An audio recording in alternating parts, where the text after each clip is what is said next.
identidad del personal es un aspecto que... ¿Hay una voz? ¿No? Oí una voz por ahí.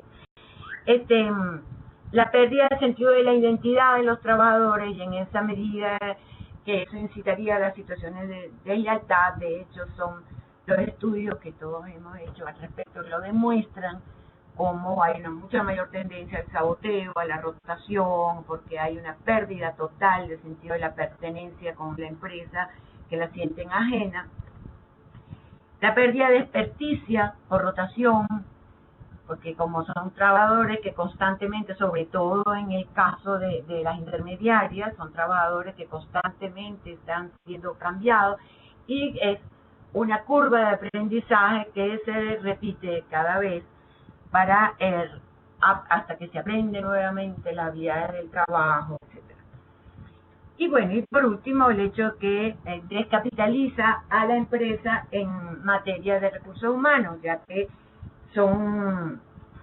como no hay esa fijación directa a la empresa, sino que se externalizan.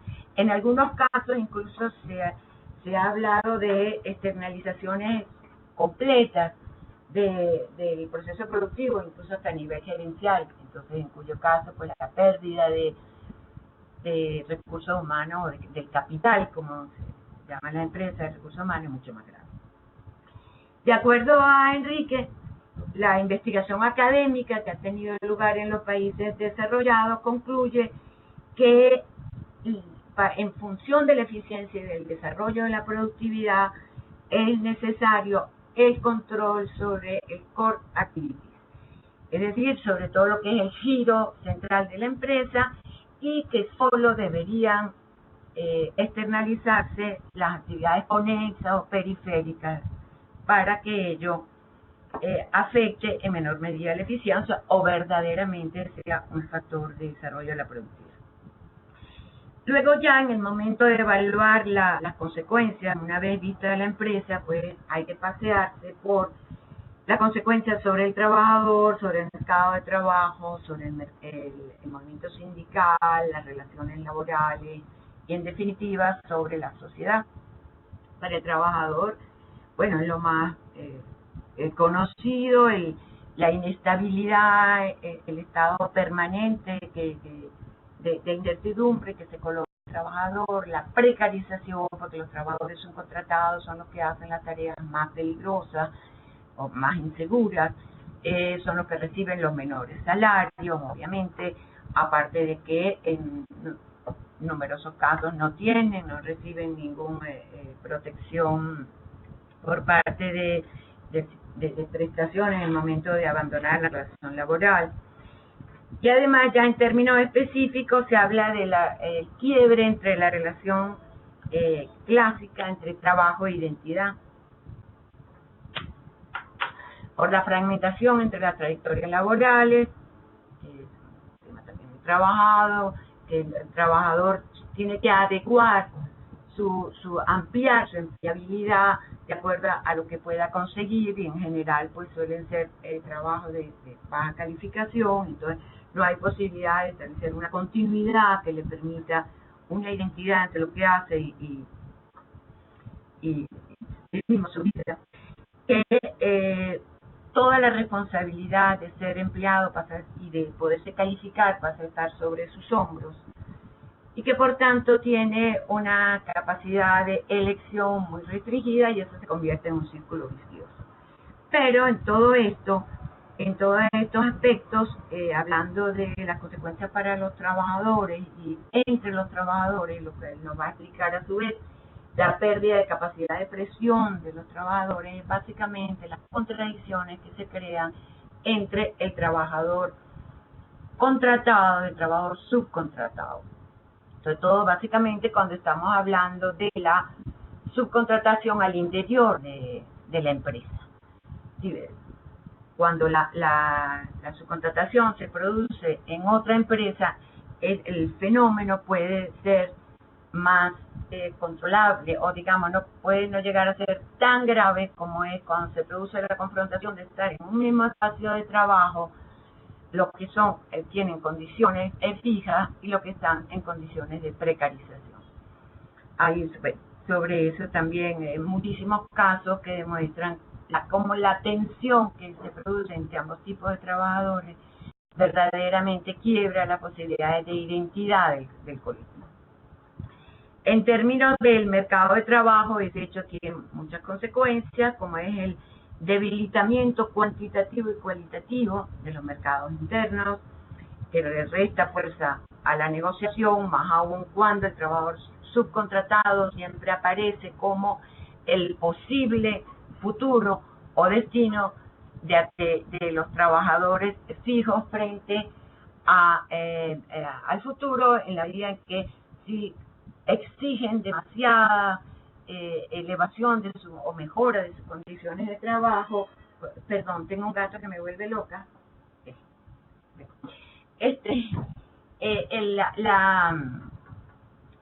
Como esa presión al tener frente a sí al trabajo subcontratado, como eso puede frenar el tipo de reivindicaciones que pueda hacer los trabajadores.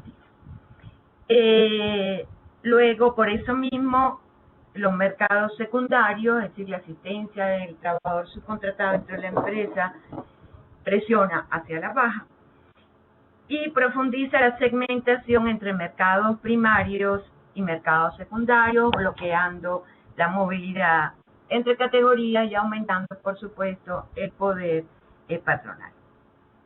Para el movimiento sindical, también dicho muy esquemáticamente, la reducción del número de afiliados, entonces el quiebre, la identidad colectiva, las tensiones que mencionábamos que se producen entre unos trabajadores y otros, y la competencia, la reducción de la capacidad sindical para cohesionar intereses entre los trabajadores, la reducción de su capacidad para negociar mejoras, la reducción de la capacidad para acciones de protesta, porque la empresa siempre puede apelar a los trabajadores subcontratados para no paralizar segmentos de la producción. El temor laboral que hablábamos ante peores escenarios, el temor laboral de los trabajadores fijos ante poder quedar en las condiciones de la subcontratación. Y además a todo esto también tiene fuertes consecuencias el hecho que se puede ver en los estudios y en la evolución histórica que ha tenido la subcontratación y su regulación, es el aprendizaje que ha tenido el propio empresario o digamos el capital, para hablar en términos más generales, a partir de todas las denuncias y de los conflictos, cómo va buscando respuestas que le van un poco cercando, le van amurallando las posibilidades de llevar a cabo la subcontratación como él la desea. No obstante, se ha visto el desarrollo de movimientos sindicales de los trabajadores subcontratados. En el caso del Chile son muy interesantes porque es un movimiento sindical que además pareciera tener una perspectiva que va más allá de la empresa, que interpela más a la sociedad, que plantea un cuestionamiento de la subcontratación como tal y que trasciende lo que es la acción tradicional del movimiento sindical, que básicamente se basa en la mejora de salarios y de condiciones de trabajo para ir más a preocuparse incluso por temas del ambiente, por los efectos que tiene la externalización en muchos otros ámbitos de la vida social. Un movimiento sindical muy interesante que Magdalena lo ha estudiado mucho. Luego, en el caso de Venezuela, también hemos visto la creación de movimientos tercerizados que adquirieron mucha fuerza, sobre todo en la región de Guayana, donde están las empresas básicas, y antes de la reciente, bueno, relativamente, ya tiene 3 años de la renacionalización de la empresa. Los movimientos de tercerizados fueron los que más presionaron por esa renacionalización, exigiendo ser incorporados a las nóminas de las empresas nacionalizadas. Bueno, si quieren en la discusión podemos abordar un poquito de esa experiencia que es muy interesante. Y luego, bueno, las consecuencias que tiene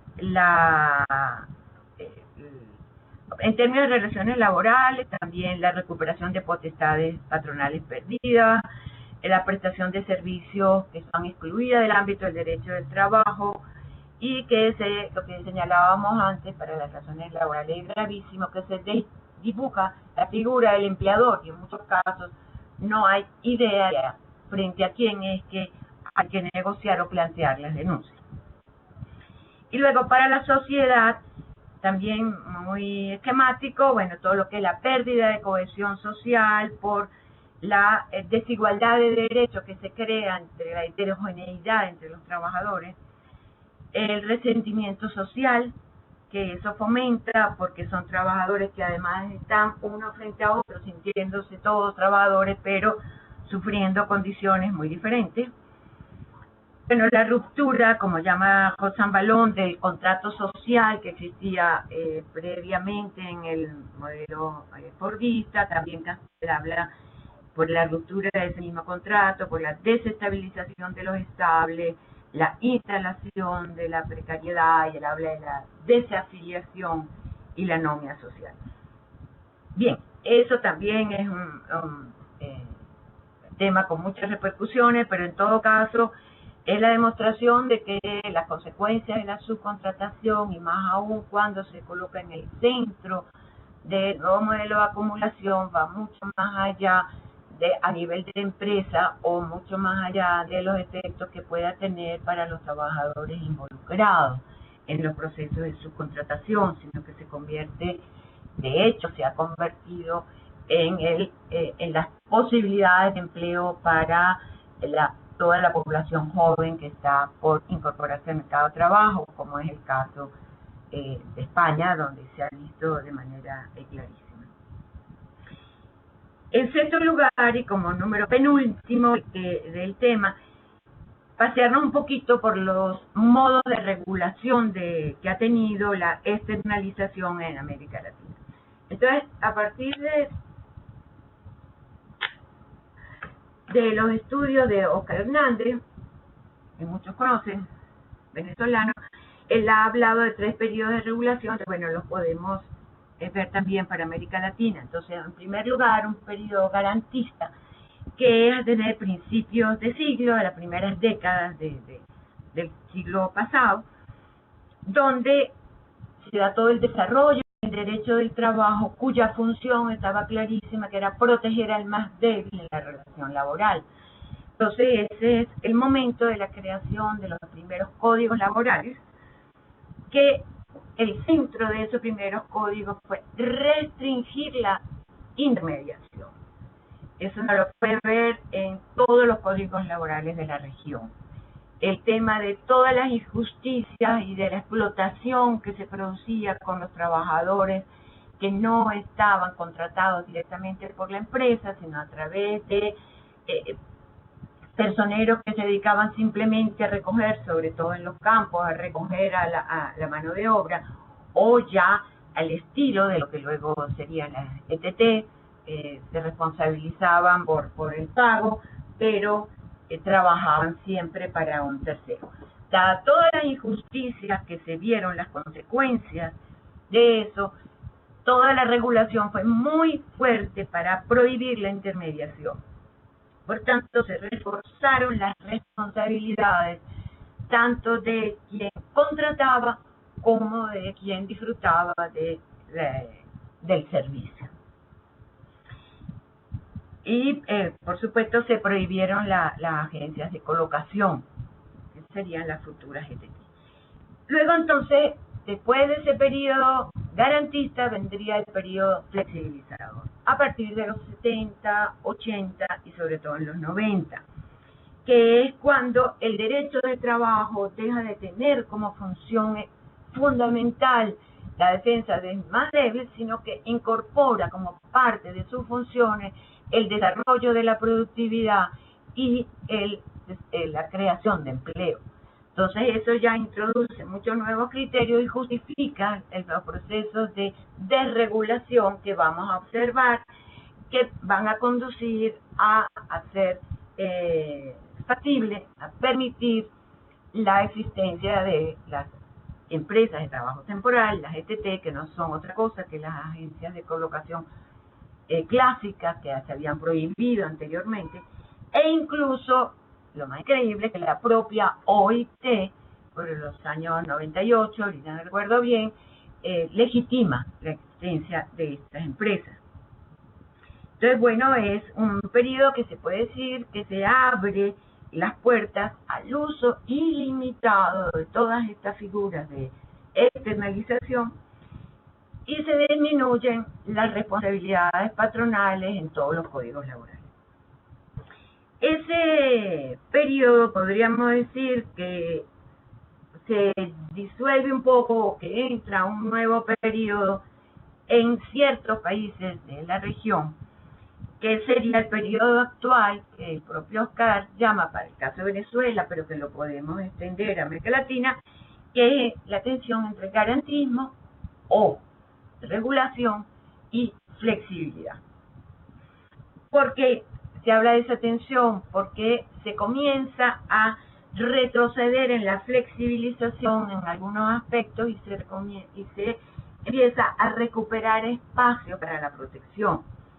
Se ponen límites a las formas más perversas de tercerización, como es el caso de las cooperativas, de la ETT, y se limitan las contrataciones llamadas atípicas. El caso de las cooperativas es Argentina, Perú, son los que tienen, Chile, perdón, son los que han, incluso el código en Argentina creo que las prohíbe directamente como trabajo, o sea, las incorpora plenamente a la ley del trabajo, están bajo la protección de la ley del trabajo. El caso de Chile las restringen y en el caso de Perú de manera similar.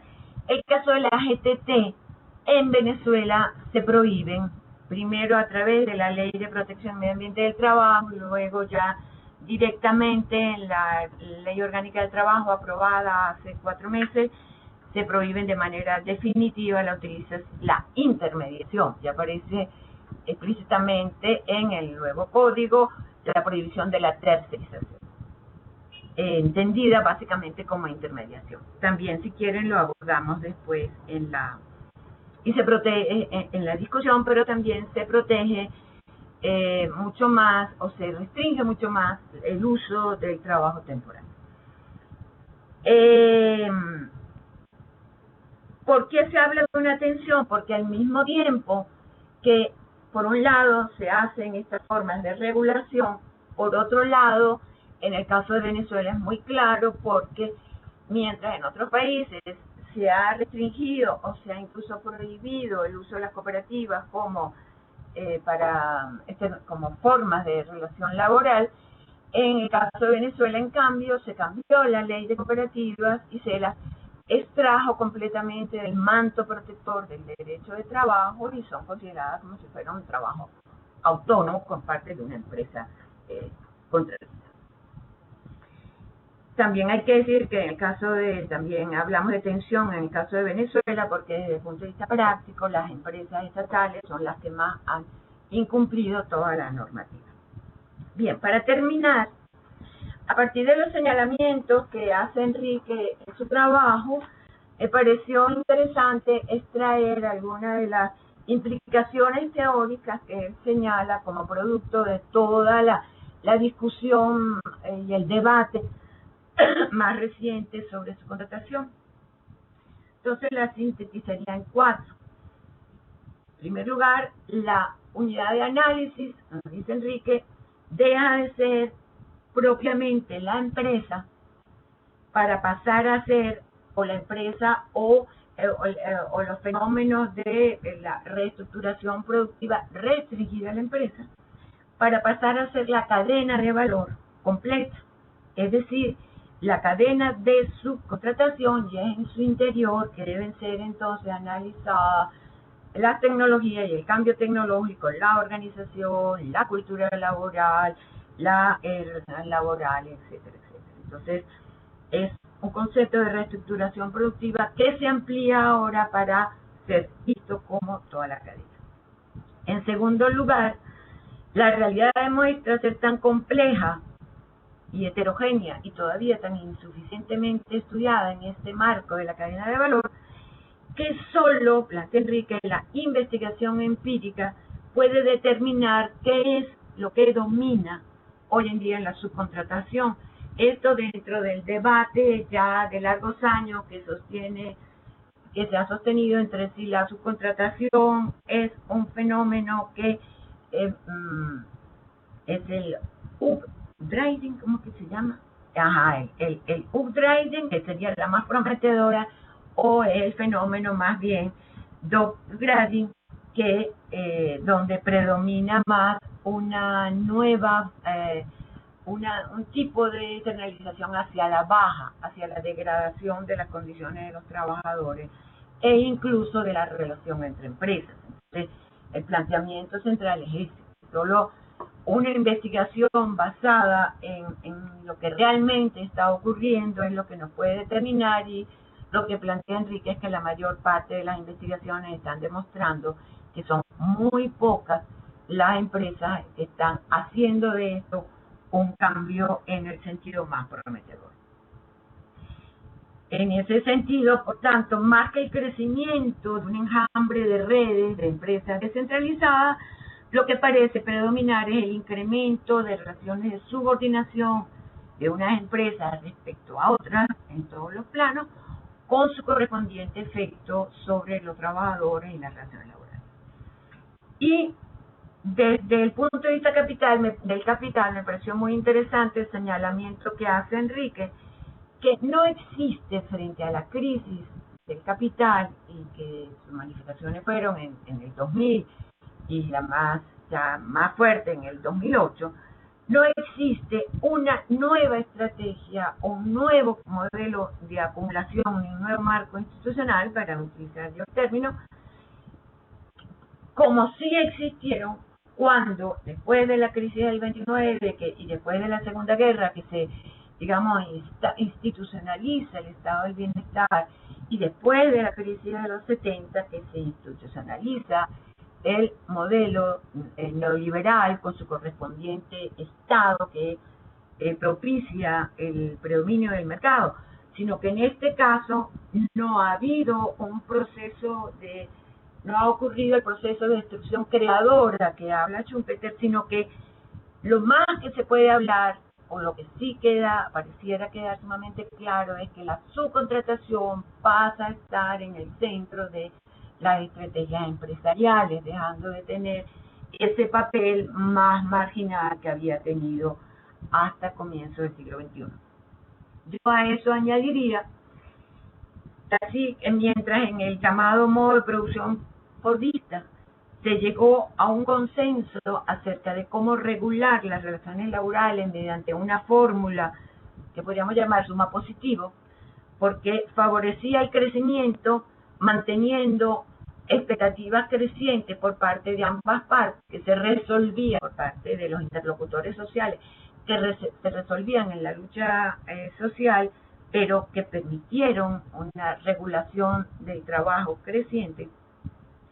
En la actualidad, lo que vemos es que no ha aparecido una propuesta, así como tampoco lo hay desde el punto de vista empresarial, como señalábamos anteriormente, tampoco lo hay desde la perspectiva laboral, un nuevo modelo de regulación del trabajo que permita un control o una nueva perspectiva del trabajo subcontratado, más allá de las propuestas que han aparecido de los límites porcentuales a la cantidad de trabajadores subcontratados, o las concesiones en materia de flexibilidad interna que se ha visto en los países, en Alemania, en unos países europeos, donde al parecer ha sido un pago bastante fuerte, un pago con sus consecuencias, pero que hay el cambio de la flexibilidad interna por reducir la flexibilidad interna,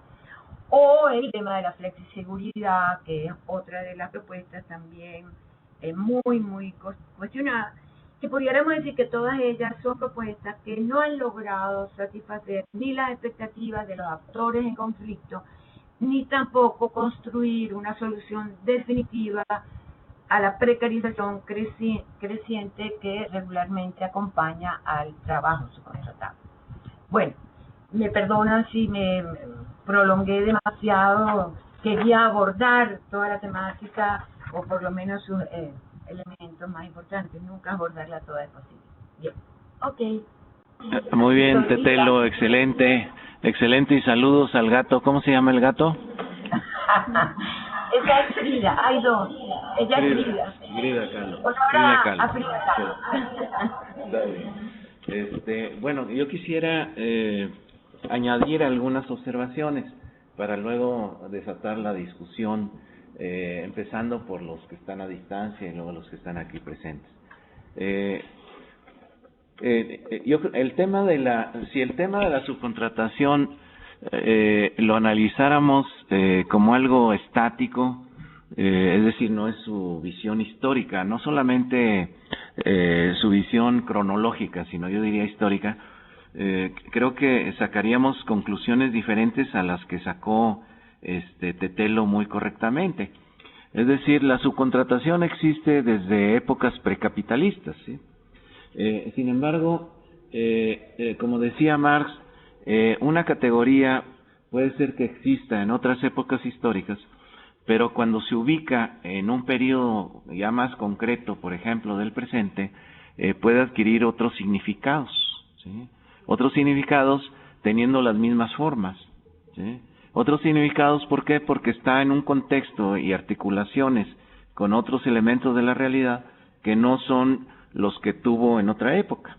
Por ejemplo, la subcontratación de el molinero en la época aristocrática española, que le molía el trigo al campesino o incluso al señor feudal, pues tiene otras connotaciones, aunque sea formalmente una subcontratación, al periodo actual, digamos de los 80 para acá.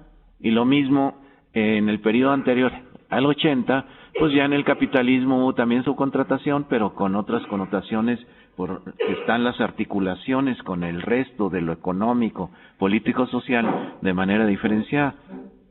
Entonces, por eso hemos insistido, y en particular en el artículo que menciona Tetelo, que a partir de aproximadamente el año 80, con antecedentes en Chile, en Argentina, en Uruguay e incluso en Inglaterra, se inicia un nuevo periodo del capitalismo.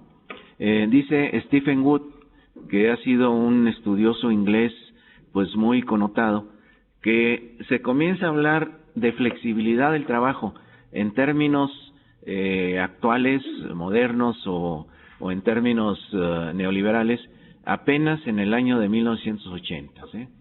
Es decir, no quiere decir que formas de flexibilidad no hayan existido antes, pero la centralidad del concepto no lo tenía en el periodo anterior garantista, como le llamaba Tetelo.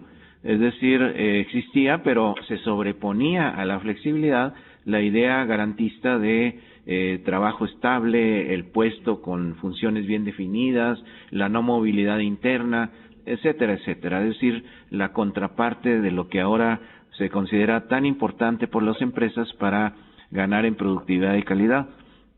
Sin embargo, los que somos más viejos hemos tenido la oportunidad de ver el recambio teórico de las teorías de la reestructuración.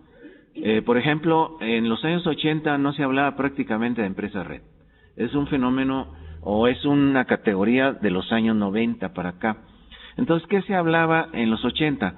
Se hablaba de aplicación de la tercera revolución tecnológica, pero en ese caso no tanto de la informática, que estaba en pañales. Por ejemplo, en la década del 80 no existía Internet, ¿sí? Entonces era la aplicación de la computación dentro del proceso productivo, es decir, la computadora que controla la máquina o un conjunto de máquinas, pero no los fenómenos ahora que estamos tan acostumbrados de informatización. La informatización en el sentido de Internet no existía simplemente, ¿sí? Técnicamente. Entonces se hablaba de eso que yo dije, y también se habló del toyotismo como nuevas formas de organización del trabajo.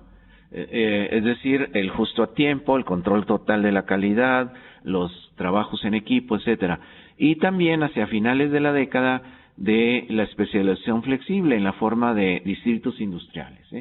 Entonces, ese era el plato fuerte de las teorías de la reestructuración, pero no solamente en el aspecto teórico, sino yo diría también en el aspecto práctico de las empresas. Entonces, ¿por qué las empresas y también su repercusión en las teorías siguieron adelante en los años 90 hacia teorías de los clústeres, hacia la gobernanza industrial, hacia las empresas red, hacia el aprendizaje tecnológico, para decir nada más algunos aspectos centrales? Por ejemplo, en los 80 no aparece el concepto de aprendizaje tecnológico, sino hasta los 90. Yo diría porque se abre un periodo del capitalismo tan competido que ninguna de las palancas que yo mencioné en los 80 resultan suficiente a las empresas para mantenerse en el mercado, ¿sí? Todavía me atrevería un poco más, porque las palancas que se van renovando y a veces agregando, pero no siempre agregando, por ejemplo, a estas alturas ya muy pocos hablarían de distritos industriales, a estas alturas, ¿sí? Es decir, es un concepto que se quedó relativamente en el camino, ¿sí? El concepto posterior de clúster y de empresa red es otra cosa, ¿sí? En donde, en todo caso, el distrito industrial es nada más una modalidad y ni siquiera ya la más exitosa. Es decir, hay graves problemas de los distritos en el norte de Italia y yo diría, en términos generales, ya no forma parte de estrategias importantes de las empresas ya en el siglo XXI. Entonces, decíamos, porque probablemente estas palancas reestructuradoras para aumentar la productividad, calidad, competitividad, ganar en el mercado, tal vez se caracterizan en la época actual asociado con la gran competencia que hay en los mercados, que no se compara a la del periodo anterior, donde hay muchas protecciones nacionales a la importación, impuestos diversos, fomentos, políticas de fomento en el periodo keynesiano o lo que en la América Latina se llamó de sustitución de importaciones. Es decir, una competencia acrecentada en un proceso incesante de búsqueda de más productividad y más competitividad, que hace, ahí les va una idea aventurera, que hace que las reestructuraciones en el capitalismo a partir de los 80 probablemente sean de ciclo corto, ¿sí? De término corto, es decir, que con relativa rapidez podría significar 5 años, no más de 10 años, ¿sí? Algunas de las palancas reestructuradoras que se van inventando a partir de los 80 entran muy rápidamente en agotamiento o en declive, ¿sí? Les pongo el ejemplo del toyotismo. El toyotismo todos lo hemos aprendido como ejemplo del gran éxito japonés de la década de los 80 y tal vez un poquito antes. Entendido estrictamente como nueva forma de organización del trabajo, opuesta al taylorismo-fordismo, ¿sí? Otra vez como forma de organización del trabajo, dejando un poco aparte, como le entienden los regulacionistas, como el régimen de acumulación. Es decir, no entremos a eso porque es una discusión adicional. Entonces, el toyotismo, en el fondo, ¿qué es? Es una nueva forma de intensificación del trabajo. Es decir, el toyotismo en su versión más pura no implica alta tecnología, sino es una forma de aumentar la productividad del trabajo basándose en un rearmado de las operaciones, por ejemplo, el trabajo en equipo o otros instrumentos de la calidad total y del justo a tiempo, que no presuponen la alta tecnología, ¿sí? De tal manera que, ¿en qué se basa el toyotismo? Se basa en una nueva manera de hacer trabajar a los obreros de manera más intensa, ¿sí? Haciéndolos trabajar en equipo, delegando en ellos responsabilidades que no tenían, ¿sí? Checando incesantemente la calidad a través del control estadístico del proceso, etcétera. Pero todo mundo podría pensar desde su auge del toyotismo en los 80 que una forma de organización para aumentar la productividad basada eminentemente en hacer a los trabajadores trabajar más rápido y de manera consciente, responsabilizarse más, podía llegar a su límite. Es decir, que hay un punto en donde físicamente ya no es posible con esa forma que era novedosa de organización trabajar más intensamente y que también provoca fenómenos de desafección, de resistencias entre los trabajadores o de no preferencia por ese tipo de trabajo.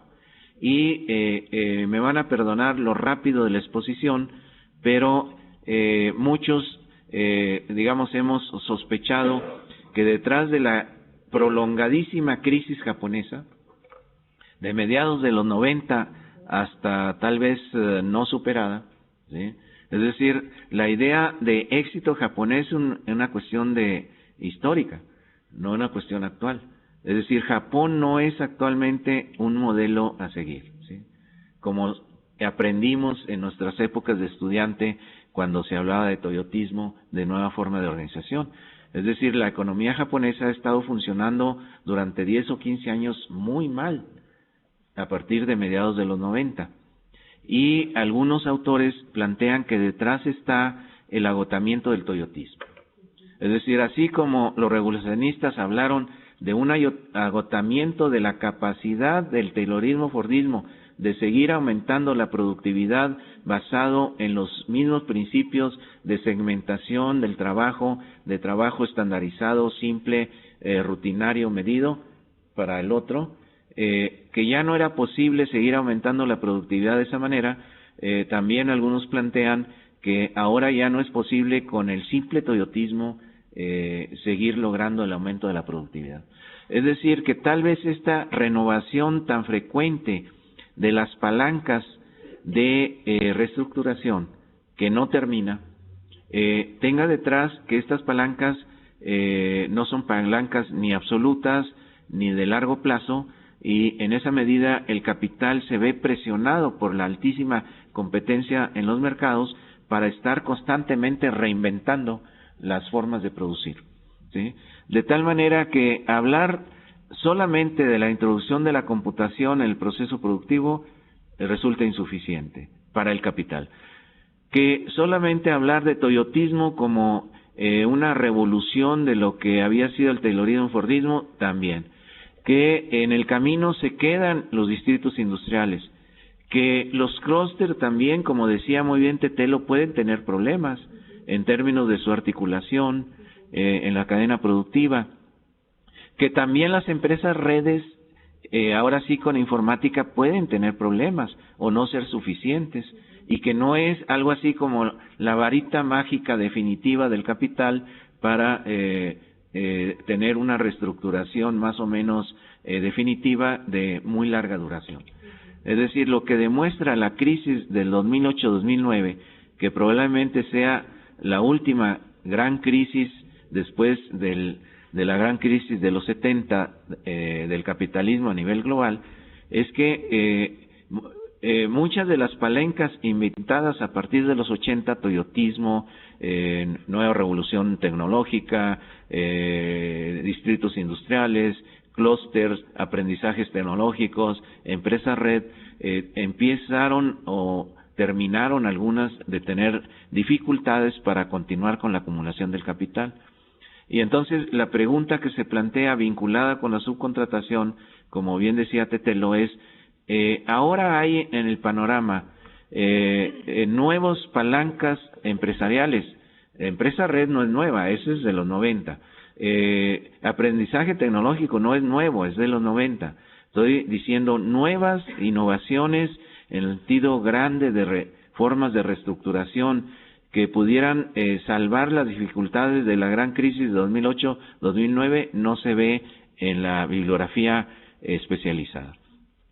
Entonces, adquiere en ese contexto, y les digo porque la síntesis que les presenté en el artículo fue resultado de una estancia que pudimos hacer en los Estados Unidos el año pasado apenas, en donde tuvimos acceso a mucha bibliografía que luego no tenemos aquí, y en donde en los países desarrollados también había un gran debate sobre la subcontratación, pero no simplemente el debate de si subcontratación se iba a traducir en precarización, no, también el debate empresarial de si lo mejor para la empresa es subcontratar, independientemente de cómo les fuera a los trabajadores. Y ahí pueden ver algo de la bibliografía. Hay sectores y perspectivas muy proempresarial que en los países desarrollados plantean que la subcontratación también tiene graves limitaciones para el éxito de las empresas. Tetelo mencionaba algunas. Por ejemplo, ¿cuál es la consecuencia de subcontratar el core, es decir, lo central que hace la empresa? ¿Sí? Entonces, eso puede tener implicaciones de pérdida de la empresa al subcontratar de la calidad y la articulación entre fases de procesos productivos que pueden ser indeseables para la propia productividad y competitividad. ¿Sí? Es decir, la discusión de si conviene subcontratar lo aspecto central de las actividades productivas está del lado empresarial y también está del lado laboral, ¿sí? No solamente del lado laboral. Y termino muy rápidamente diciéndoles a nuestros colegas del extranjero que el día de mañana, con toda probabilidad, vamos a tener una nueva ley laboral mexicana flexibilizada, ¿sí? Algo que ustedes tuvieron, no me refiero a Colombia, pero a Venezuela y a Argentina, tuvieron en la década de los 90, ¿sí?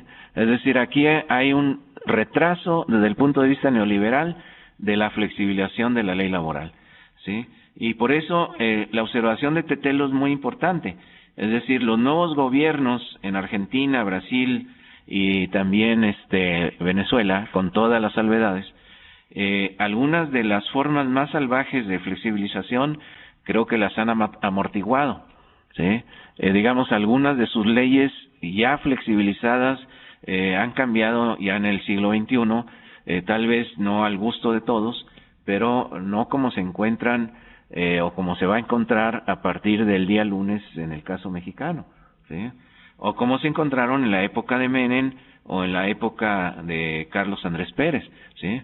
Es decir, de cualquier manera algo amortiguó la existencia de estos gobiernos que algunos llaman de izquierda, o no sé si habría que llamarles así, pero es una discusión aparte. El caso es que aquí uno de los temas centrales es la subcontratación, ¿sí? Y en la subcontratación, un punto elemental es el que los juristas llaman la solidaridad. La solidaridad no es lo del sentido común, sino quiere decir empresa contratante y subcontratada son igualmente responsables de los derechos laborales de los subcontratados. Eso sería la solidaridad jurídica, ¿sí? Y entonces, cuando no se establece en la ley que hay solidaridad jurídica, comienza la gran desprotección, ¿sí? ¿Por qué? Porque el derecho laboral queda en manos del subcontratista y por lo tanto no hay manera de comparar con las condiciones laborales del subcontratado, y comienza una disparidad en condiciones de trabajo que no hay manera de igualar porque se trata de empresas diferenciadas sin que haya la corresponsabilidad, ¿sí? El complemento es a trabajo igual, condiciones de trabajo iguales. Entonces, sobre esto siempre hay una resistencia muy fuerte de tipo empresarial. ¿Por qué? Porque elimina la ventaja de la subcontratación, ¿sí? Al bajar los costos laborales. Y el tercero es el que mencionaba Tetelo, es decir, la prohibición de que las actividades núcleo que caracterizan a la empresa se subcontraten, ¿ven? Entonces, todo eso está en la discusión mexicana. y ya está casi aprobada, podríamos decir. Hoy pasa al Pleno, que quiere decir todos los diputados, y simplemente se va preguntando de acuerdo, no de acuerdo, y está prácticamente planchada.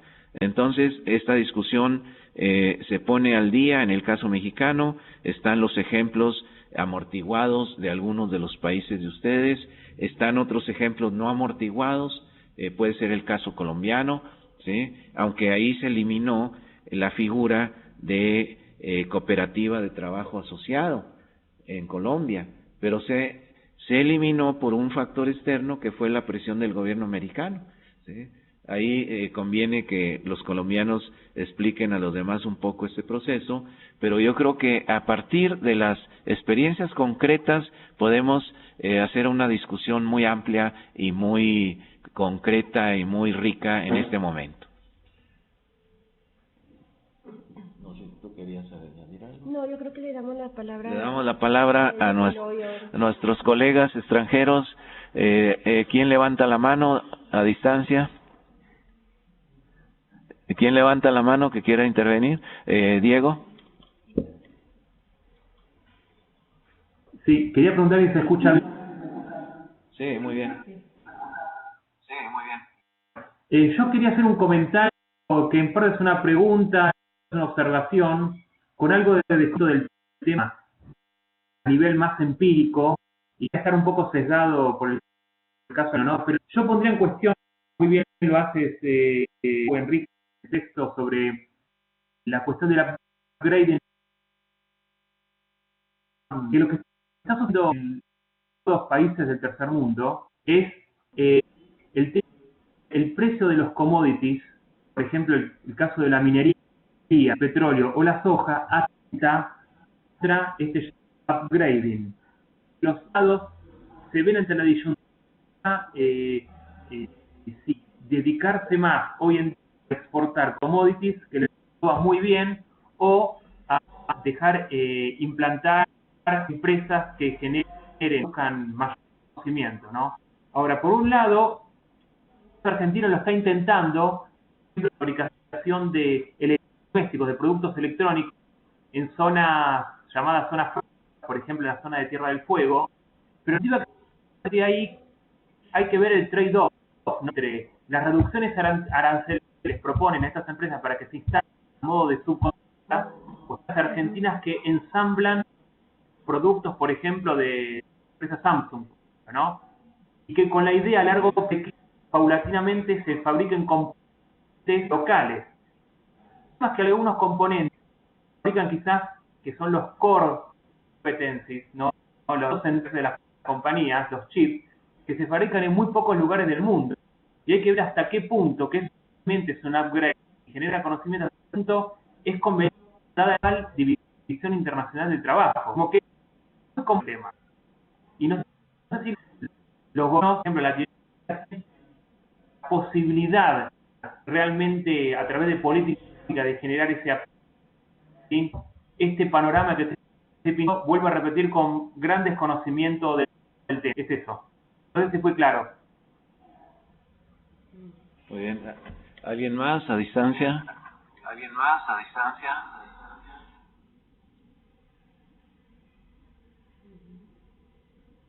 ¿Nadie más? Juan Carlos, no te escondas. Ah, José, perdón, José pide la palabra.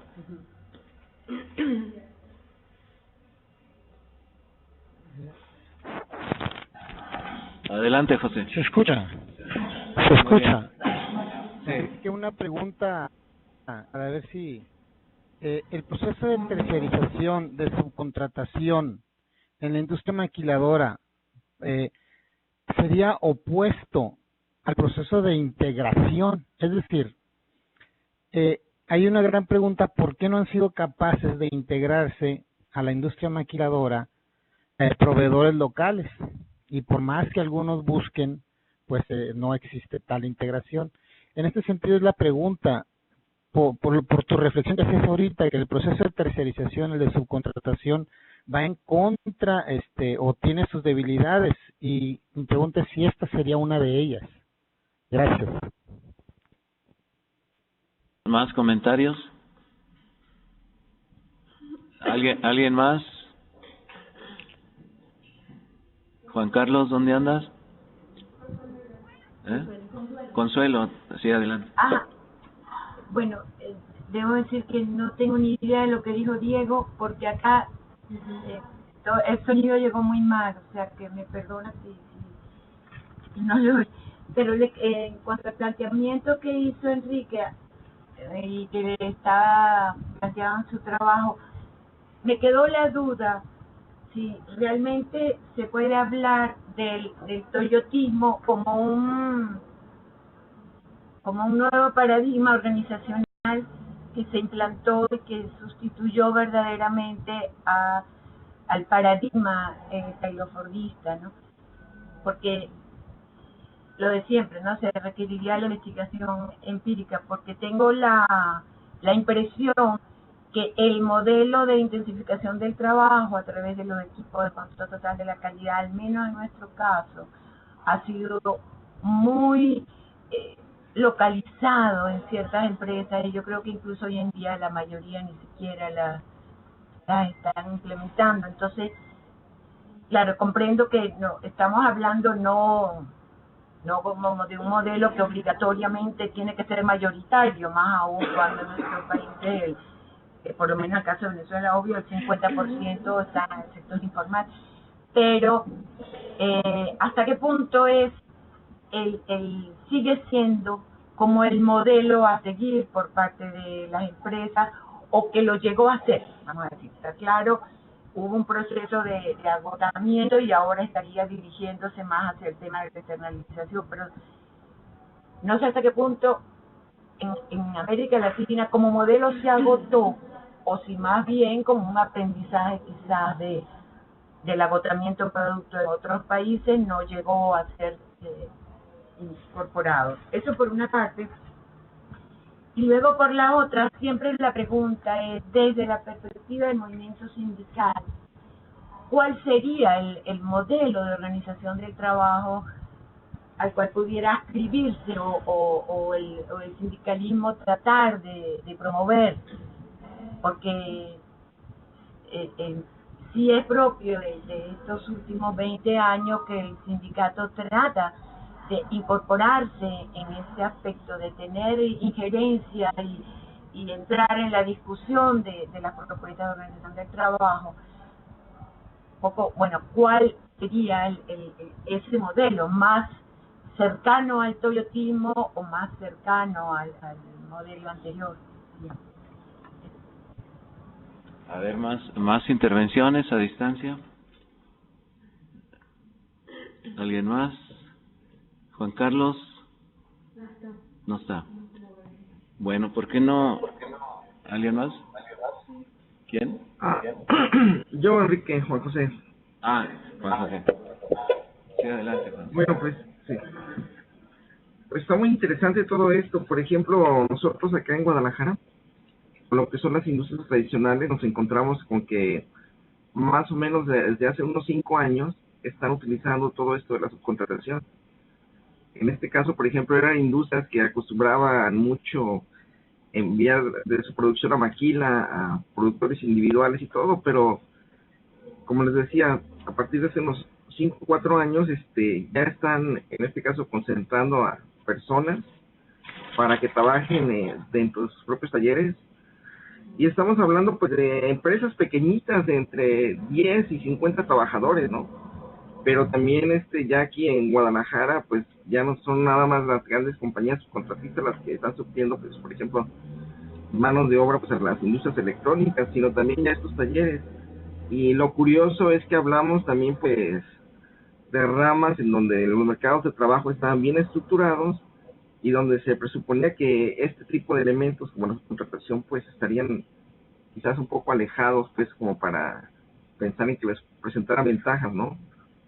Pero pues parece ser que la realidad nos ha superado, ¿no? En cuanto al diagnóstico que teníamos.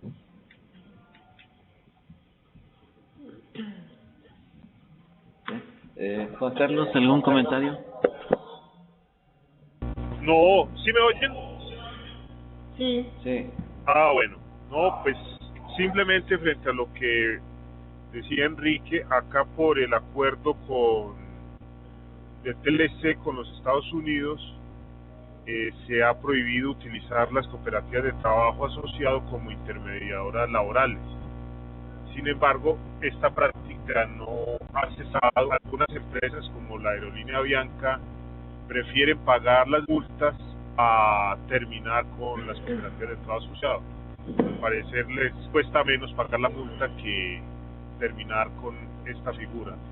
Y el otro caso donde estaba muy extendido esta intermediación era en la agroindustria de la palma africana, y más bien lo que recurrieron fue a utilizar otra figura de intermediación que se llama sociedades anónimas simplificadas, que cumple para el caso la misma función de intermediación laboral y digamos que elude el derecho laboral. Entonces en el caso colombiano pues todavía falta hacer un balance de ese acuerdo en cuanto a la eliminación de las cooperativas de trabajo asociado. Los supermercados sí las eliminaron y ya integraron a los empacadores, que eran los que estaban en cooperativas de trabajo asociado, y algunos otros sectores de la salud están en problemas por la misma quiebra del sector salud en el país. Entonces no se ha visibilizado hasta qué punto se ha podido con este acuerdo y posteriormente convertido en ley superar esa figura de la cooperativa de trabajo asociado. Eso era. Tal vez podríamos hacer un comentario de las observaciones que hicieron y luego a los aquí presentes pues pedirles alguna opinión, ¿sí? En general. En cuestión de tampoco escuchamos demasiado bien lo de Diego por cuestión de sonido, ¿sí? Por cuestión de la transmisión. Pero efectivamente hay países que han centrado cierta prosperidad en las commodities, ¿no? Por ejemplo, Argentina, la soya, el cuero, la carne, ¿no? Ahora, yo les hacía una observación a los colegas argentinos desde hace tiempo, que estaban casi siempre muy concentrados en investigar industria y también servicios modernos, ¿sí? Por ejemplo, bancos o telecomunicaciones, pero que se les había olvidado pues que en Argentina estos sectores agropecuarios pues son o yo diría más importantes económicamente que sectores industriales, y que pues sí, los sectores industriales son los que permiten con mayor propiedad ver robotizaciones, si hay o no hay, y muchas de las sofisticaciones que la teoría o las teorías acerca del trabajo han elaborado, que provienen sobre todo del estudio de la industria manufacturera. Y hay un retraso relativo, yo diría, en el caso de la sociología del trabajo, del estudio del trabajo agropecuario como proceso de trabajo, y que encontrábamos en Argentina más investigación del sector primario y del sector terciario que del sector primario en términos de estudios laborales, ¿sí? Entonces, ahí cabría preguntar cómo funciona la subcontratación para no meternos en mucho más problemas que seguramente están presentes. ¿Cuáles son las condiciones laborales que están vinculados no solo a la demanda de los commodities y los precios que varios años se han mantenido altos, sino también a cómo se llevan a cabo los procesos productivos, las estrategias empresariales, que las hay en el sector agropecuario de la soja, de la carne, etcétera, en Argentina, ¿sí? Yo creo que ese es un punto importante que creo que se convendría tomar en cuenta. Ahora, acerca de las maquiladoras. Las maquiladoras, para los que no están en el tema, las maquiladoras de exportación en México, en general son subcontratistas, ¿sí? Subcontratistas de grandes corporaciones, eso es lo común. Es decir, una gran corporación que les gusta la Sony, subcontrata el armado de televisores en México, ¿sí? Que puede seguir varias vías. Puede ser en una filial que aparece como subcontratista de la casa matriz, o puede ser una empresa independiente que hace de subcontratista también para esta Sony en su casa matriz. Entonces, lo que ha sucedido, y hay bastante investigación sobre el tema, es que la casa matriz no simplemente pide ármeme los televisores, sino que la casa matriz proporciona o da las indicaciones de quiénes o quién proporciona la materia prima, ¿sí? En este caso los componentes. Entonces, normalmente fija los componentes, quién las hace, a quién se les va a comprar por parte del subcontratista maquilador, ¿sí? Y en esa medida empieza a contestarse la pregunta de José. Es decir, si estas maquiladoras fueran muy independientes, es probable que buscaran proveedores locales, y con eso los encadenamientos productivos hacia adentro, o el efecto multiplicador, como llaman los keynesianos, podría ser más importante. Es decir, no solamente ellas crecen y exportan, sino también sus proveedores, ¿sí? Pero el caso es que los proveedores básicamente están fijados por la casa matriz de esas grandes corporaciones que no están en el país. Y entonces ahí la pregunta es, ¿cuál es la estrategia de encadenamientos de las casas matrices que se encuentran normalmente en los países desarrollados, y donde países como México, Argentina, Colombia juegan un papel de uno de los eslabones de la cadena internacional que es decidida afuera, ¿sí?, con criterios que necesitamos conocer, estudiar? Es decir, ¿por qué el criterio de la casa matriz pues no es que el subcontratista maquilador pues busque sus proveedores, ¿sí? Entonces ahí puede estar la respuesta. Es decir, ¿por qué quien determina básicamente los proveedores es la casa matriz y no la subcontratista maquiladora, ¿sí? Un complemento que no hay que despreciar es que en productos donde los componentes pueden ser sofisticados, puede ser que ni siquiera haya posibles proveedores locales, ¿sí?, o que produzcan con la calidad y productividad y la oportunidad en el suministro, pues que necesitaría esta producción de nivel internacional o de cadena internacional. Pero yo creo que el elemento más importante es el primero que yo mencionaba, es decir, que obedece a una lógica de distribución de la cadena que no piensa en un país en particular, o que no piensa desarrollar un país en particular, y que en esa medida pues hacen sus cálculos de si el componente se tiene que generar en Corea o en Brasil y después unirse en México, en Colombia, en un cálculo global, podríamos decir, donde pues no necesariamente el cálculo global de ese tipo de empresas pues coincide con la idea de desarrollo nacional, ¿sí?, o de una nación en particular, ¿sí? Yo creo que ese es un problema muy importante. Es decir, las estrategias internacionales de ubicación a lo largo de la cadena de valor es un tema indispensable de investigar, y no solamente pues cómo opera una maquila en particular en un país como Colombia o como México, ¿sí?, porque de otra manera solo entendemos una parte, y a lo mejor una parte muy importante se nos está escapando de las manos, ¿sí? Lo de Tetelo es fundamental. Es decir, Tetelo sabe que yo coincido totalmente con ella, tenga razón o no tenga razón, ¿sí? O sea, no, pero en este caso tiene mucha razón. Es decir, siempre hemos sostenido que la difusión no solo del toyotismo, sino también del taylorismo-fordismo, no abarcó la universalidad de todos los procesos productivos, ¿sí?, sino que se ubicó en ciertos procesos tal vez centrales, y otros siguieron funcionando de otra manera, y tal vez de otras maneras que ni siquiera las ciencias del trabajo han logrado teorizar, ¿sí? Es decir, el repertorio pues está relativamente reducido. ¿Por qué? Porque los teóricos de diferentes épocas pues se han fijado del arranque en la Revolución Industrial.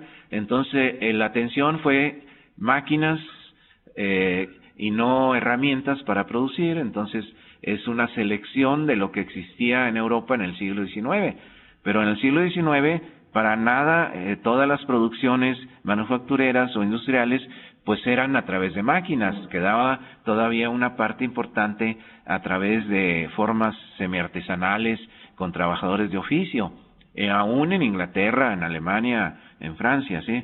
Y en los Estados Unidos. Entonces viene el Taylorismo Fordismo, finales del siglo XIX y XX, y claro, los estudiosos fijan la atención precisamente en las empresas en donde esto se introduce, por ejemplo, en empresas automotrices, ¿sí? Y se hacen aportes muy importantes, pero de manera paralela, pues hay otras empresas que no aplican en esa misma época de éxito taylorista fordista en automotriz, no aplican el taylorismo fordismo, ¿sí? Por ejemplo, en servicios, ¿qué sucede en esa época? Son tayloristas fordistas. En la industria de proceso continuo petrolera, se puede decir que hubo taylorismo fordismo.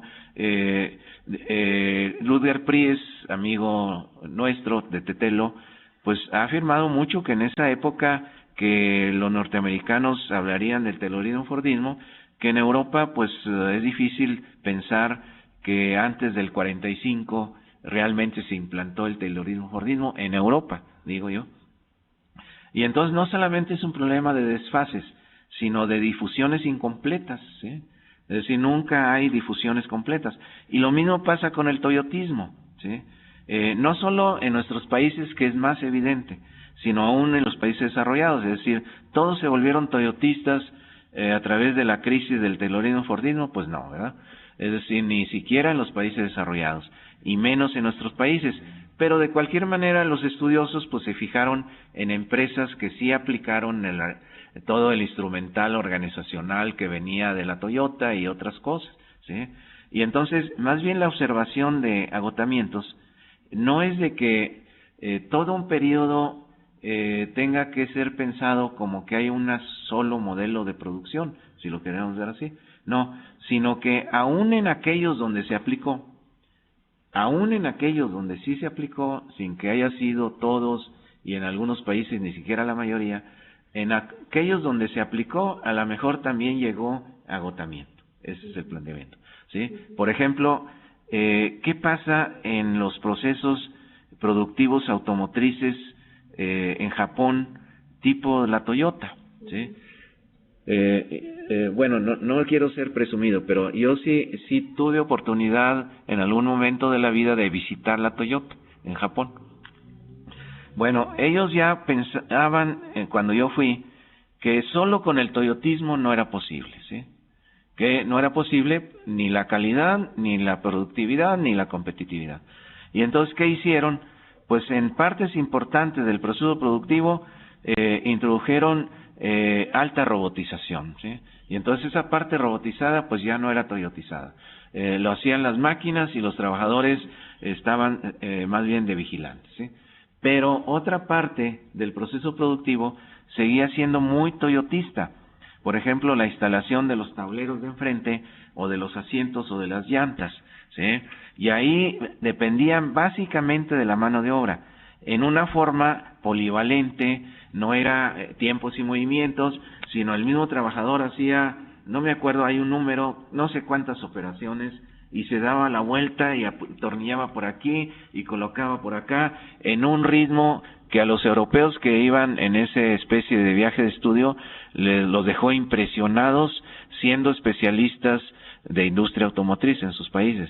Es decir, cómo aguantan los japoneses ese ritmo tan fuerte, pero es un ritmo donde lo que utilizaban eran herramientas, por ejemplo, atornilladores como pistola eléctrica, ¿ven?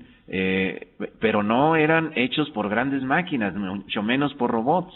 Entonces, cualquiera podía pensar, pueden aumentar más la productividad haciendo que el trabajador haga más operaciones y haciéndolo más rápido. Eso no puede continuarse indefinidamente, es decir, tiene que tener un tope donde el trabajador ya no puede más. Ahora, en términos sociales, ¿qué ha estado pasando?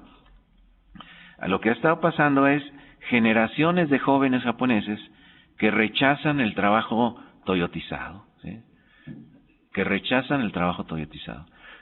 Por aquí han llegado varios investigadores, digamos que han hecho ese tipo de afirmaciones, donde a pesar de que paguen bien, porque sí pagan bien con relación a otras ramas, los jóvenes ya no se sienten muy incentivados en trabajar en esas plantas, que son modernas sin duda, y cada vez las plantas recurren más a trabajadores extranjeros del Oriente, que serían trabajadores de Taiwán, trabajadores de Hong Kong, incluso de China, ¿sí?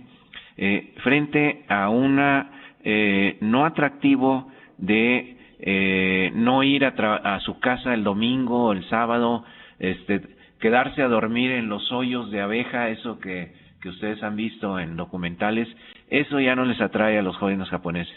Entonces, ahí también hay problemas, es decir, el trabajador extranjero que llega a Japón sin el ethos japonés de realización en el trabajo y entregarlo todo, qué tan productivo es. Entonces, ese tipo de elementos todavía no están tan difundidos, pero yo creo que sí hay algunos estudios que nos pueden servir de inspiración. La otra pregunta, Tetelo, es demasiado para mí, ¿sí? Es decir, la pregunta de cuál sería el modelo industrial amable con los trabajadores y que no olvidara la productividad. Bueno, desde hace tiempo, tú lo sabes, los regulacionistas plantearon un modelo concertado, con una flexibilidad concertada, etcétera, pero al parecer los empresarios pues más bien han ido por otro camino, ¿sí? Por otro camino un poco más brusco, o a veces muy brusco, o más unilateral, no solamente en nuestros países, donde es más o menos evidente, sino aún en los países desarrollados, ¿sí? Es decir, quitándole prerrogativas a los sindicatos de intervención en los procesos productivos, pues incluso en Alemania o en Francia, aprobando nuevas leyes laborales de flexibilización cada vez mayor. Entonces, en términos generales, no ha seguido el camino amable. Vean lo que pasa en España, sí, lo que ha pasado en Francia también, incluso en Inglaterra, y con mayor moderación en Alemania. Entonces, bueno, hay ideas que están ahí desde hace tiempo en el debate, pero yo creo que tenemos que trabajar más sobre esto. No es una respuesta, yo lo sé, pero yo creo que tal vez nos rebase en este momento. Yo solamente algunos comentarios acerca de lo que acaba de decir Enrique sobre las preguntas que hicieron. En relación a lo que preguntaba José y de la maquila, y un poco haciendo limitada la respuesta a algunas experiencias de investigación que he tenido últimamente, voy a hablar, por ejemplo, en lo que tiene que ver con las estrategias de las grandes empresas, cómo sacan su producción hacia otros países a través de la subcontratación, y en este caso de la maquila, cómo para ellos se vuelve muy... no está exento de problemas o conflictos para ellos, se vuelve una incertidumbre, es decir, para ellos también los costos son muy altos, hay una presión para bajar costos y esto los lleva a tratar de generar certidumbre en los procesos que ellos están externalizando. Y en este caso, el control se vuelve un aspecto muy importante por ellos, por ejemplo, en la calidad.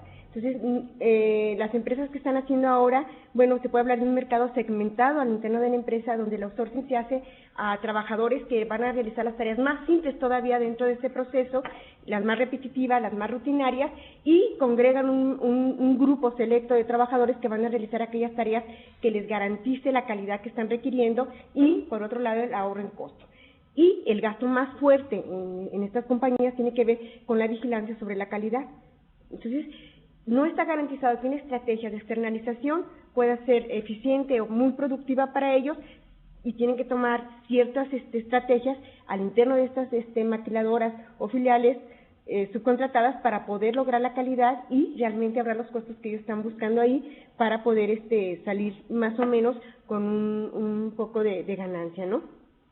Y respecto a los proveedores, también lo que pude observar yo aquí es que las empresas que las grandes compañías, corporativos, no están interesados en desarrollar proveedores en los países donde se instalan. Incluso no forma parte de sus estrategias, ni siquiera lo llegan a contemplar. Y esto lo vimos también, por ejemplo, en el trabajo que hace Rolando acerca de la aeronáutica BUS, donde ni siquiera es algo que entra en una relación de convenio con el Estado y simplemente sacan aquellas actividades que les van a representar un menos valor agregado y va a representar menos costo de inversión. Ellos lo toman como una política de la empresa, como una política económica de los países donde se comprometen a no sacar esa parte importante y generar proveedores en México, o lo que van a convertirse en proveedores son de aquellos de lo más también producto de menor valor agregado, por ejemplo, la caja de cartón, ¿sí?, para el embalaje del producto. Entonces, como que no forma parte de sus políticas, hay un compromiso de estas empresas también en sus países de no sacar aquellos aspectos que para ellos son de mayor valor agregado y por lo tanto no entran en la parte de negociación de aquí. Y con relación a lo que decía de esta Tetelo también, si hay nuevos caminos de reestructuración y un trabajo también que acabo de terminar, ¿qué pasa con las 25 macroempresas más importantes de México? Es decir, ¿hacia dónde van?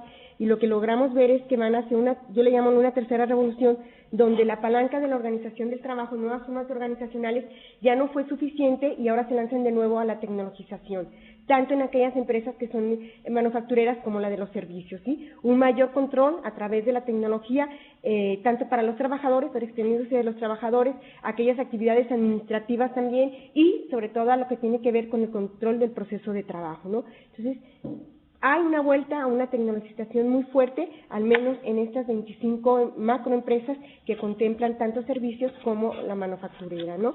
Entonces, hay una estrategia importante de externalización de estas grandes compañías, no se externaliza todo hacia los países en vías de desarrollo y lo que se externaliza aún así para ellos se vuelve una incertidumbre donde las empresas locales, sean filiales o sean contratadas para realizar esa actividad, la incertidumbre los lleva a elaborar estrategias que lleven a un mayor control de la calidad para mantener lo que se requiere dentro de lo pedido para ser competitivos en el mercado internacional, ¿no?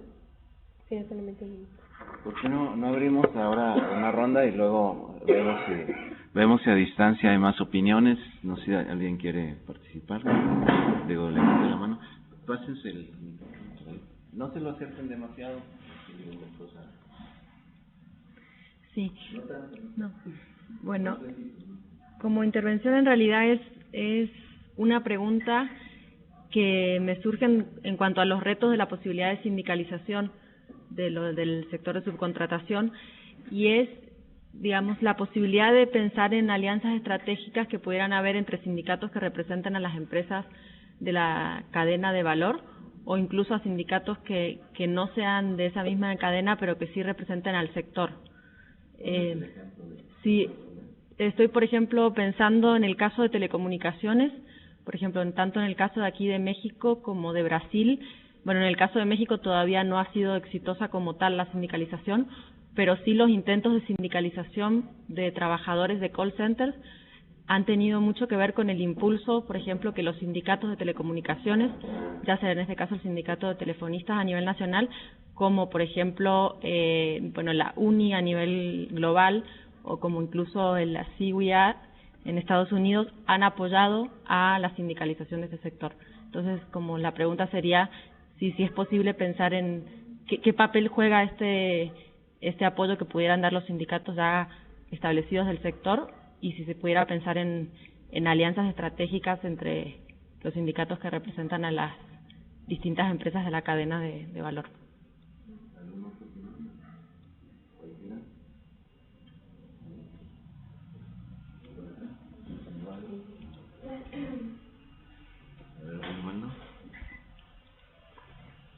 Bueno, yo lo que creo es que la doctora Consuelo hablaba sobre la tradición de lucha que tienen en los sindicatos. Yo lo que observo en México, el acercamiento que he tenido, es que en el caso mexicano, los espacios donde se han subcontratado, yo tengo claro el caso de las bebidas, ¿no? de la industria de bebidas, lo que es Coca-Cola FEMSA. Cuando compra Jugos del Valle, lo que sucede es que el sindicato o esa sección de la CTM se vuelve, los dirigentes charros articulan una empresa de subcontratación, ¿no? Lo que hace Coca-Cola cuando compra Jugos del Valle es despedir a toda la gente de la planta de Tepozotlán y lo subcontrata con esta empresa que crean los charros, ¿no? O sea, no hay ninguna tradición de lucha ahí. Esa parte del sindicalismo funciona como garante de estos procesos de subcontratación. Eso por un lado, que es una experiencia así cercana, ¿no? Tengo muchos conocidos, familiares que trabajan en esa planta, sucede de esa forma. Después, cuando conozco el caso, me doy cuenta que sucede en muchas de las empresas que he ido adquiriendo Coca-Cola y es el mismo fenómeno.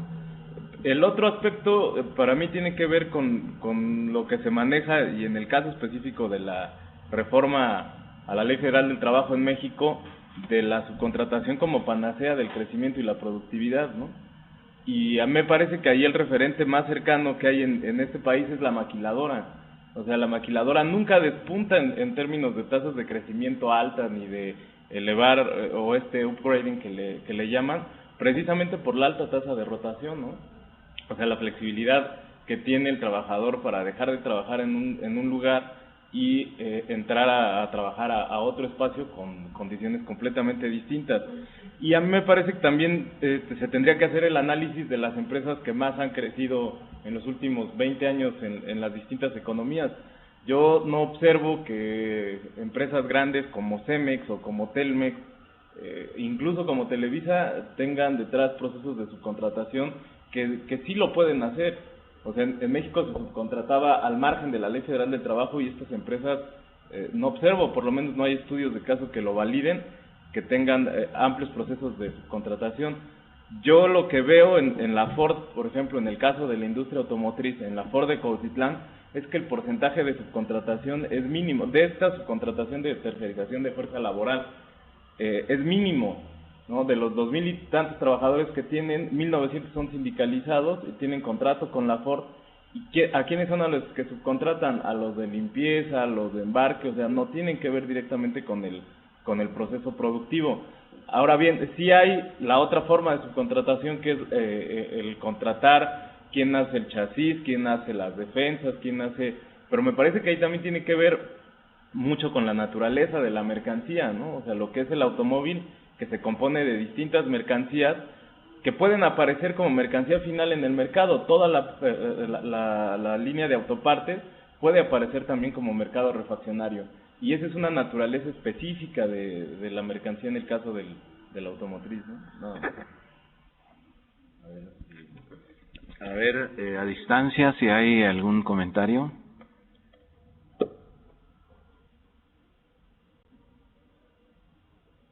¿Nadie? José, adelante. Un comentario o reflexión quizás para el compañero de industria automotriz que habló ahorita, y con respecto a la subcontratación. Por ejemplo, en estas grandes empresas de la industria automotriz, algunos autores como Lara y otros que han estudiado el tema señalan que los grandes ganadores son los proveedores. Por ejemplo, los de DuPont, los de DuPont son los que ganan porque son las empresas que subcontratan el proceso de pintura. O por ejemplo la empresa, se me fue el nombre, el que hace la carrocería, ¿no? No recuerdo el nombre, pero son las grandes ganadoras, estas proveedoras, ¿no? Las que hacen el chasis, las que hacen las pinturas, etcétera.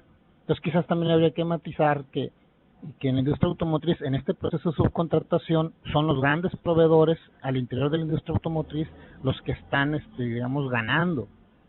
Ese es el comentario. Gracias. ¿Algún otro comentario a distancia? Consuelo, adelante. Ajá. Era en relación con el comentario que hizo la compañera sobre el tema de las alianzas estratégicas entre los sindicatos que representan al sector, que pudiesen de alguna manera congregar los intereses de unos y otros, ¿no?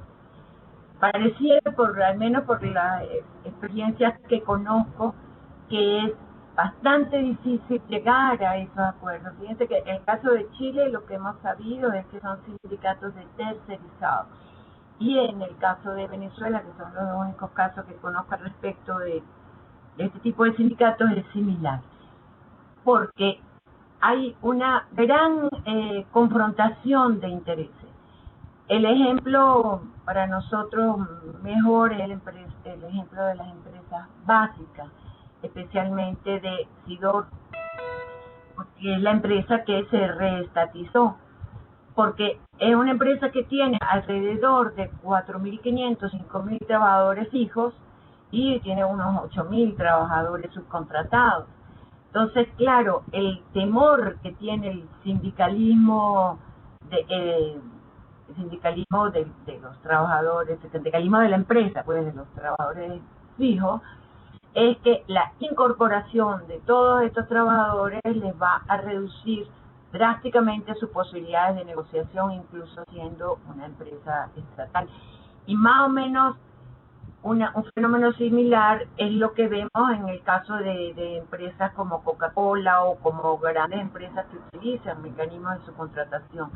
Una gran dificultad para establecer estrategias y acuerdos juntos porque hay verdaderamente una competencia entre ambos, ¿no? Ahora, eso pareciera que sería necesario verdaderamente que se establecieran ese tipo de estrategias en sindicatos representativos de rama o más amplios, aunque todo indica que más bien se está yendo de los sindicatos de rama a los sindicatos de empresa, pero ciertamente en los casos que hay sindicalización de rama donde sería más factible hacer eso, ¿no? Lo otro que quería comentar era en relación con el tema de las regulaciones en América Latina, ¿no? Porque lo había retomado Enrique, que vemos que estos gobiernos de izquierda en América Latina, que yo no tendría problema en incluso llamar al gobierno venezolano un gobierno de izquierda, entendiendo que la izquierda es un gran espectro y que este pudiera ser una izquierda, pudiera llamar una izquierda autoritaria o una izquierda más extrema, pero no tendría problema en que se adjudicada de esa manera. En un caso como el nuestro, lo que encontramos es que si bien hay un conjunto de regulaciones y en la nueva ley del trabajo se observan para restringir las posibilidades de la subcontratación y de la tercerización, al mismo tiempo eso no va solo, sino que va, se favorecen los derechos individuales porque hay novedades muy interesantes en materia de derechos individuales, al tiempo que se restringen de manera drástica los derechos colectivos. Entonces, sería confrontar ambas cosas, nos permitirían por eso hablar de una izquierda autoritaria, es decir, porque es una restricción dramática del campo de acción del movimiento sindical y de la negociación colectiva, muy, muy restringida, e incluso las posibilidades de huelga hoy en día serían muy, muy reducidas. Entonces, eso aún dificultaría más poder, en este caso, que el movimiento sindical asumiera la defensa incluso de las formas de trabajo tercerizado, porque independientemente de que existe una regulación, si en la práctica eso no se está cumpliendo, especialmente por parte de las empresas del Estado, que son los que más han utilizado este tipo de normas, las posibilidades de de que se cumpla la ley se reducen también drásticamente. Entonces, me parece interesante verlo para el conjunto de América Latina, cómo se están manejando estas formas de control o de nuevas regulaciones frente al complejo problema de la subcontratación. Y simplemente para cerrar, le preguntaba el tema de cuál puede ser la aspiración del movimiento sindical o cuál es su norte, no simplemente por un interés retórico, sino que como aquí trabajamos, es decir, trabajo directamente con el movimiento sindical, formo parte de lo que son las nuevas articulaciones sindicales, entonces uno está constantemente frente a ese reto de dar respuesta, de dar sugerencias al respecto de este problema, ¿no? Y me siento también muy impotente frente a eso.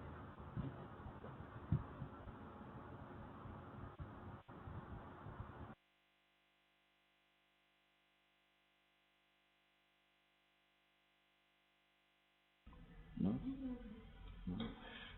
Bueno, muy bien. Tetelo, sí, adelante. ¿Tetelo? No. ¿No? Ah, bueno. Bueno,